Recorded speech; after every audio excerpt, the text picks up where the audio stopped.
අද කතා කරන්න යන්නේ ලොව මිල අධිකම කෝපි වර්ගයක් වන යුවැට් කියන කෝපි වර්ගය ගැන. ඉතින් යාළුවනේ ඔයාලා දන්නවද මේ කෝපි වර්ගය හදාගන්නේ කුරුලෑවන මලපහ වලින් බව? ඔව් ඇත්ත.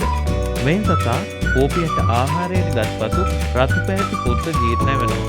කෝපි ඇටය සම්පූර්ණයෙන්ම ජීර්ණය වෙන්නේ නැහැ. නමුත් අර්ධ වශයෙන් ජීර්ණය වෙනවා. ඒ විදිහට අර්ධ වශයෙන් ජීර්ණය වන කෝපි ඇට කුරුලෑවාගේ මල සමග පිටවනවා. එලෙස පිටවන කෝපි ඇට පිළිසිදු කර මිල අධික කෝපි වර්ගයක් සාදනවා.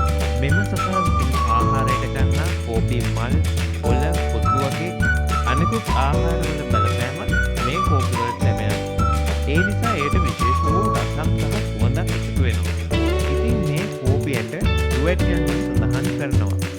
මෙම කෝපි වර්ගයේ ලැබීමට ඉන්දුනීසියාව වැනි රටවල මේ කුරුලෑවරු ඇති කරන අතර ඔවුන්ට මේ කෝපි ඇට ලබා දී වතුර එකතු කරගන්නවා.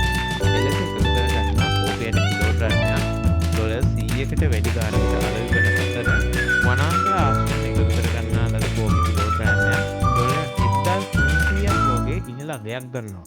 ලංකාවේ මුදලින් 3,90,000ක් විතර වෙනවා. ඉතින් අලුවනේ මේ වගේ ගානක් වියදම් කරලා ඔයත් කෝපි එකක් බොනවද? ඔයාගේ අදහස් කමෙන්ට් කරන්න.